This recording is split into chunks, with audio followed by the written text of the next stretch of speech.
এক গ্রামে এক ব্রাহ্মণ বাস করত। ব্রাহ্মণ ছিল গরিব অথচ দয়ালু। ব্রাহ্মণের কুঁড়েঘর থেকে এক ক্রোশ দূরে ছিল রাজার বাড়ি। বুড়ো বয়সে রাজা পিতা হয়েছে, সেই সুবাদে মহারাজ রাজ্যের সমস্ত ব্রাহ্মণদের একদিন তার প্রাসাদে ভোজন এবং উপহার সামগ্রী নেওয়ার জন্য আমন্ত্রণ জানালো। গরিব ব্রাহ্মণ নির্দিষ্ট দিনে হাঁটতে হাঁটতে চলল রাজপ্রাসাদে। যেতে যেতে হঠাৎ দেখতে পেল পথের ধারে একটি ডোবায় একটা বাঘ আপ্রাণ চেষ্টা করছে ডোবা থেকে উঠে আসার জন্য, কিছুতেই উঠতে পারছে না। ব্রাহ্মণকে ওই রাস্তা ধরে আসতে দেখে বাঘ বিনীত কণ্ঠে বলল, হে ব্রাহ্মণ, আমি ভীষণ বিপদে পড়েছি, এই ডোবা থেকে আমাকে উদ্ধার কর। ব্রাহ্মণ বাঘের কথা শুনে বলল, তোমাকে দয়া দেখাতে গেলে তুমি আমায় শেষ করে দিবে। আমি তা পারবো না বাপু। বাঘ তখন অশ্রুসজল কণ্ঠে বলল, আমরা জন্তু হতে পারি, কিন্তু আমাদের মধ্যেও দয়ামায়া আছে। যে ব্যক্তি আমাদের উপকার করে তাকে আমরা চিরকাল আগলে রাখি। বাঘের মুখে এমন কথা শুনে ব্রাহ্মণের মনে দয়া হলো। ভাবলো মানুষের মধ্যেও যেমন ভালো মন্দ আছে, তেমনি নিশ্চয়ই জন্তু জানোয়ারদের মধ্যেও আছে। ব্রাহ্মণ ডোবা থেকে বাঘকে উদ্ধার করে নিয়ে এলো। ডোবা থেকে পাড়ে উঠে বাঘ জিজ্ঞাসা করলো, ব্রাহ্মণ তুমি কোথায় যাচ্ছ? মহারাজের বাড়িতে ভোজনের নেমন্তন্ন আছে। ব্রাহ্মণের কথা শুনে বাঘ অট্টহাসিতে ফেটে পড়ল। বাঘকে হাসতে দেখে ব্রাহ্মণ অবাক হয়ে জিজ্ঞাসা করল, তুমি হাসছো কেন? মহারাজের বাড়িতে তোমার ভোজনের আগে আমি তোমাকে ভোজন করব। বাঘের কথা শুনে ব্রাহ্মণ ঘাবড়ে গিয়ে বলল, সে কি, তুমি এত বড় অধর্ম করবে? আমি তোমার প্রাণদাতা, আমাকেই তুমি খাবে? বাঘ ক্রুদ্ধ কণ্ঠে বলল, দেখো ব্রাহ্মণ, আমাকে ধর্ম অধর্ম শেখাতে এসো না, আমি তোমাকে খাবো। ব্রাহ্মণ তখন নতজানু হয়ে বাঘকে বলল, দেখো তুমি এত বড় অন্যায় করো না, প্রয়োজনে আরও 3 জনকে জিজ্ঞাসা করো, দেখবে ওরা কি বলে। বাঘ বলল, এই জনশূন্য পথে তুমি কাকে জিজ্ঞাসা করবে? কে বিচার করবে না এই অন্যায়? গরিব ব্রাহ্মণ কাতর কণ্ঠে বলল, তুই এই নদীর ধার দিয়ে আমার সাথে চল, যাকে দেখতে পাবো তাকেই জিজ্ঞাসা করব। বাঘ বলল, ঠিক আছে ব্রাহ্মণ, আমি তোমাকে একবার সুযোগ দেব। এই বলে বাঘ ব্রাহ্মণের সাথে চলতে লাগলো। যেতে যেতে একটা বট গাছের সামনে ব্রাহ্মণ দাঁড়িয়ে বাঘকে বলল, এই বট গাছটাকে জিজ্ঞাসা করে জেনে নেই কোনটা ন্যায় আর কোনটা অন্যায়।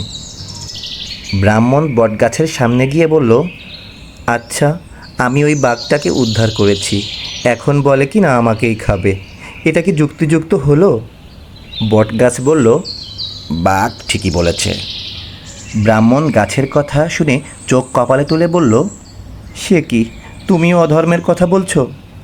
বটবৃক্ষ তখন বলল, ধর্ম অধর্ম জানি না, আমি শুধু জানি যে যার উপকার করে সে তার ক্ষতি করে।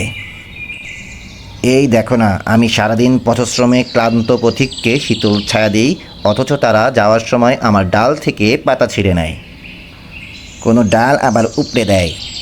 বাঘ বলল, শুনলে ব্রাহ্মণ বটগাছের কথা, আর আমি বাপু দেরি করতে পারছি না। ব্রাহ্মণ বলল, দাঁড়াও, আরও 2 জনকে জিজ্ঞাসা করা বাকি আছে। এই বলে ব্রাহ্মণ আর বাঘ আবার চলতে লাগলো। যেতে যেতে তারা দেখতে পেল নদীর স্রোতে একটা মাটির হাঁড়ি ভেসে চলছে। ব্রাহ্মণ মাটির হাঁড়িকে বলল, আচ্ছা বাপু, তুমিই বলো, আমি এই বাঘকে ডোবা থেকে উদ্ধার করেছি, এখন সে আমাকেই খেতে চায়, এটা কি ঠিক? মাটির হাঁড়ি বলল, আমি আর কি বলবো, আমিও তো কত লোকের উপকার করি, কিন্তু তার পরিবর্তে আমি কি পাই? ভাত রান্না থেকে শুরু করে নোংরা পচা জিনিস রাখতেও তারা কুণ্ঠিত বোধ করে না। আর শেষ পরিণতি পথের ধারে জঞ্জালে পড়ে থাকা অথবা জলে ভাসিয়ে দেওয়া। তাই উপকার করলেই যে কৃতজ্ঞতা স্বীকার করতে হবে সে কথা শুধু শাস্ত্রেই লেখা আছে। বাঘ মাটির হাঁড়ির কথা শুনে হাসতে হাসতে বলল, কে বুঝলে ব্রাহ্মণ, দেখেছ তোমার নীতি কেউ মানছে না। ব্রাহ্মণ ভয়ে শিউরে উঠে বলল, আরও 1 জনকে জিজ্ঞাসা করা বাকি আছে, তারপর তুমি আমাকে খাও, আমার কোনো আপত্তি নেই। এই বলে আবার চলতে লাগলো। যেতে যেতে দেখা হলো এক শিয়ালের সাথে। ব্রাহ্মণ শিয়ালকে পুরো ঘটনাটা বলল। তারপর জিজ্ঞেস করলো, এবার তুমি বলো শিয়াল ভাই, বাঘ আমাকে খেতে চাইছে, তাতে কি অধর্ম হবে না? শিয়াল বলল, দেখো বাপু, আমি কানে কম শুনি, যেখানে ঘটনা ঘটেছিল তা দেখলে আমার মতামত জানাতে পারি। বাঘ বলল, ভালোই হবে, চল ওই ডোবার কাছে।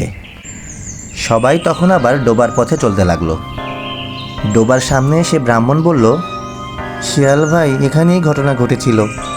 শিয়াল তখন বলল, দূর বাপু, আমি তো আগেই বলেছি আমি কানে কম শুনি। কী ঘটেছিল এবার সেই ঘটনাটাই একবার করে দেখাও। বাঘের তখন খিদের জ্বালায় পেট চোচো করছিল। সে বিরক্ত হয়ে বলল, ভয়রা শিয়াল কোথাকার, চোখে দেখতে পাও তো? শিয়াল মাথা নাড়িয়ে বলল, হ্যাঁ তা পাই। তবে দেখো। এই বলে বাঘ আবার ডোবায় নেমে পড়ল। আমি এখানে আটকে ছিলাম। শিয়াল বাধা দিয়ে বলল, এত সামনে? ব্রাহ্মণ বলল, না, আর একটু দূরে। আচ্ছা বাবা। বাঘ আরও দূরে গিয়ে বলল, এইখানে আটকে গিয়েছিলাম, এখান থেকে ব্রাহ্মণ আমাকে উদ্ধার করেছে। শিয়াল তাকে থামিয়ে দিয়ে বলল, কেন, তুমি নিজে উঠতে পারছিলে না? না।